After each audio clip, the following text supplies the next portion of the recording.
मुख्यमंत्री ममता बनर्जी कहती हैं, हमने 2013 में डायमंड हार्बर के लिए एक रिसर्च सेंटर शुरू किया था। आज लगभग आधी इलिश मछली बांग्ला में पैदा होती है।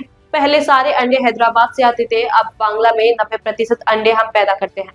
মনে রাখবেন, ইলিশ মাছ আগে পাওয়া যেত না যদি ওপার বাংলা থেকে না আসতো, কিন্তু আমরা ইলিশ মাছ যাতে বাংলায় জন্মায় 2013 সালে ডায়মন্ড হারবার একটা রিসার্চ সেন্টার করেছিলাম।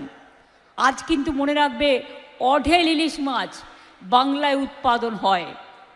আগে বাংলায় সব ডিমটাই আসতো হায়দ্রাবাদ থেকে, এখন বাংলায় 90% ডিম আমরা নিজেরা তৈরি করি।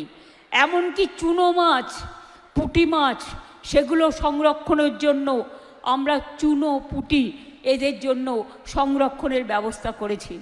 আমরা চাই মাছগুলো বড় হোক, যাতে আমাদের হায়দ্রাবাদ থেকে মাছ কিনে খেতে না হয়, ওতে পয়সা বেশি লাগে, ট্রান্সপোর্ট খরচা। আমরা চাই বাংলার মৎস্যজীবীরা তারা মাছ বড় করুক এবং তাদের মাছ বাংলায় চলুক, যাতে তাদেরও দুটো পয়সা আসে। এটা মাথায় রাখবেন।